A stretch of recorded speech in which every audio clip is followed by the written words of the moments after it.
had a tent, literally right here. Wouldn't have been able to do that today.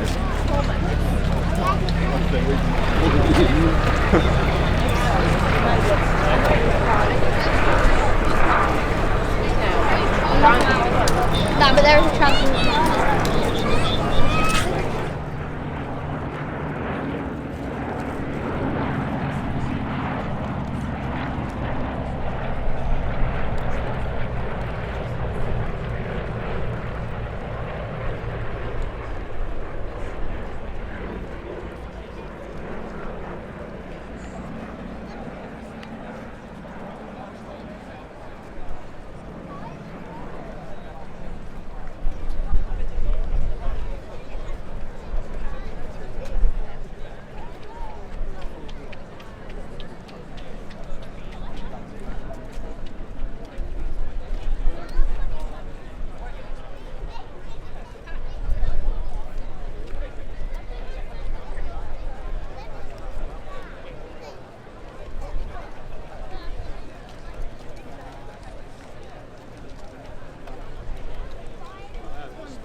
But he was the only one who was like, the whole, sorry, was it ours? Yeah, it might have been our garage. Sorry, thank you so much.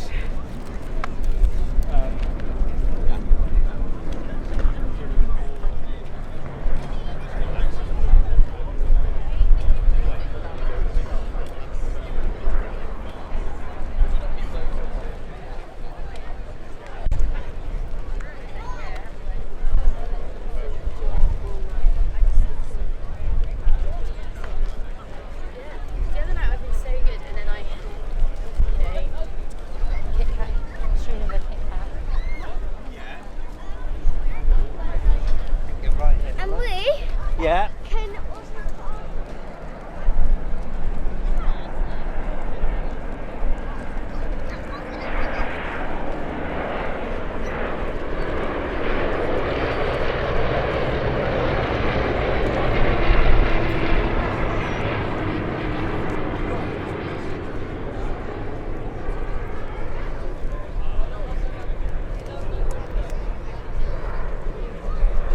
All of these aircraft in their different ways so important to the RAF the early part of World War II. Here we've got the Blenheim being chased by the Mark I Gladiator.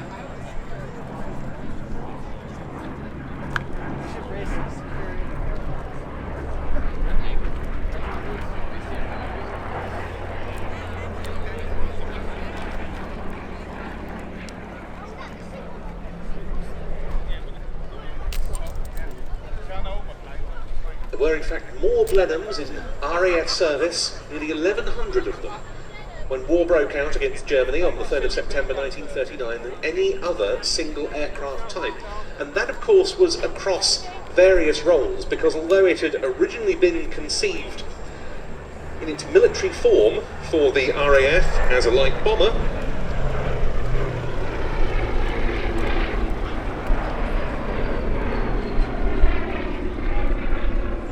that as a development of a private venture high-speed transport built by Bristol for Lord Rothermere, the owner of the Daily Mail, potential was seen in the Blenheim as being a long-range fighter, and it's in that configuration that this aircraft appears in. It's a short-nosed Blenheim 1F, F for fighter, with a ventral gun pack containing 4.303-inch Browning machine guns.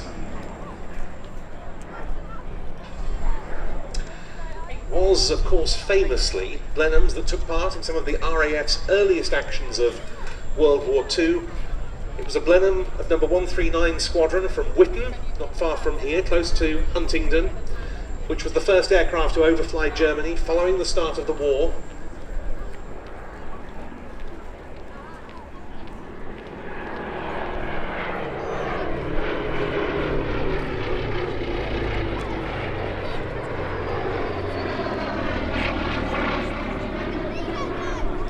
The following day, the 4th of September 1939, Blenheim's of numbers 107 and 110 squadrons flying from Wattisham in Suffolk carried out the first raid of hostilities by RAF Bomber Command, attacking the German fleet in port at Wilhelmshaven and suffering serious losses in the process.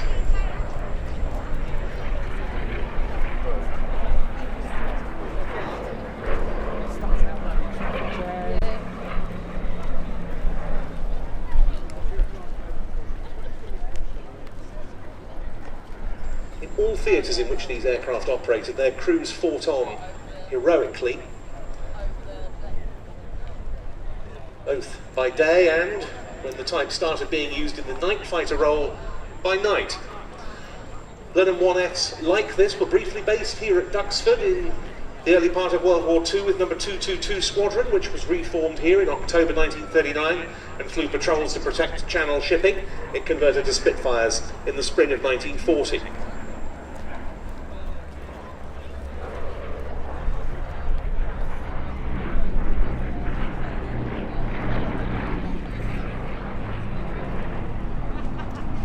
As for the Gladiator following it, well, this was an aircraft also developed as a private venture, but which the RAF took on due to delays in the new monoplane fighter programs, which went on, of course, to produce the likes of the Hurricane and the Spitfire. And again, it was an aircraft somewhat out of time. The first RAF fighter to be coming into service with an enclosed cockpit, but also its last new biplane fighter.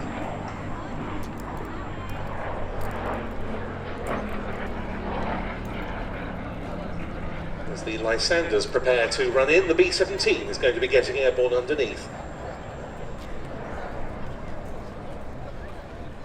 And here come the two Lysanders in from the right.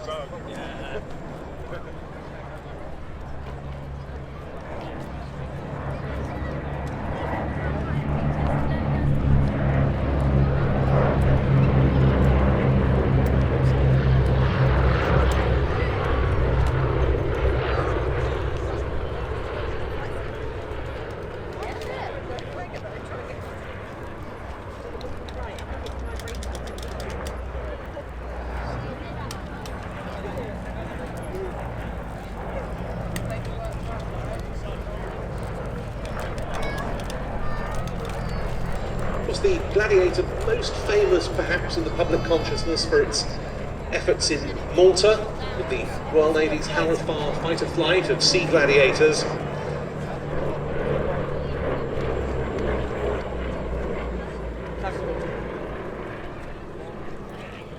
Or perhaps the exploits of RAF and Norwegian Army Air Service Gladiators during the Norwegian campaign in 1940, but they were active during the Battle of Britain as well. Number 247 Squadron flew them from Roborough to defend southwest of the UK, and in particular the naval dockyards at Plymouth. 804 Squadron, the Fleet Air Arm, flew Sea Gladiators from Haxton in Orkney throughout the Battle of Britain in defence of the naval facilities at Scapa Flow.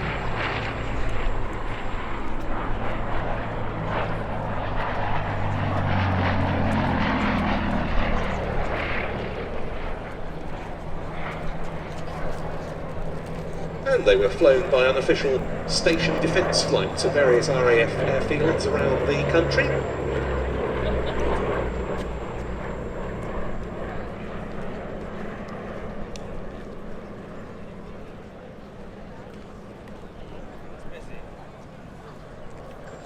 But taking centre stage now, the two Lysanders, designed as the first monoplane to equip Army Cooperation Command, came into service with the RAF in 1938.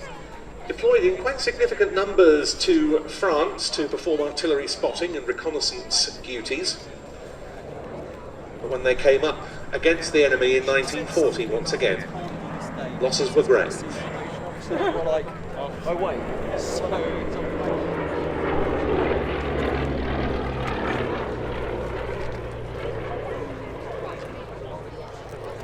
During the Battle of Britain, the Lysanders of the Army Cooperation Squadrons were assigned to something new for the RAF, the then provisional Air Sea Rescue Service, searching for downed RAF airmen in the Channel in order for rescue launchers or other craft to hopefully pick up.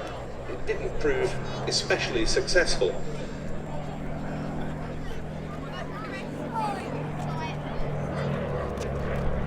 Oh my god!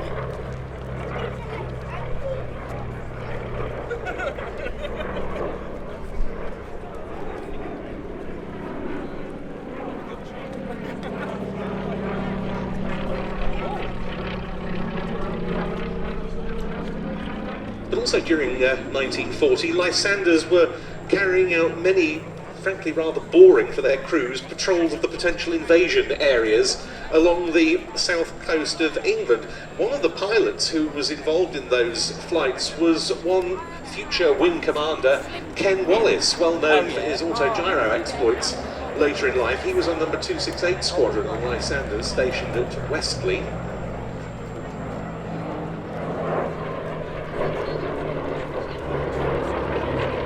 I talked to him about this a few years before he died, and Ken said the only job we were doing was taking off before dawn, flying round the coast over the sea and rattling out on the Morse every 10 minutes, NMS, no movement seen. We fully expected that we were going to see the invasion on its way before they could pick it up with the ground radar.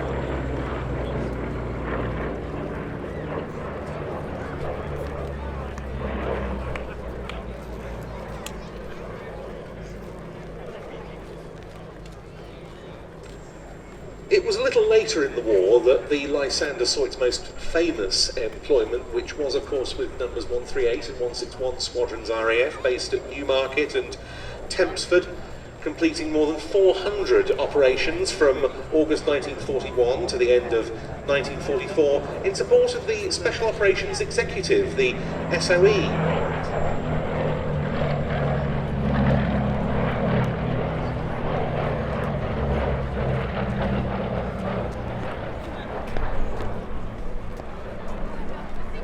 Those aircraft were fitted with an underslung long-range fuel tank and an access ladder on the side of the fuselage, and that's the configuration in which the black Lysander leading these two is fitted out.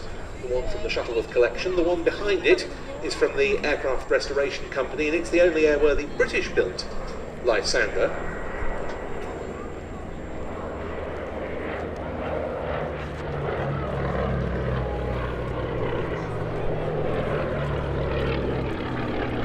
The others, like the Shuttleworth collection one leading it, that are still flying today, are all Canadian-built examples, and they're coming in for their last pass now.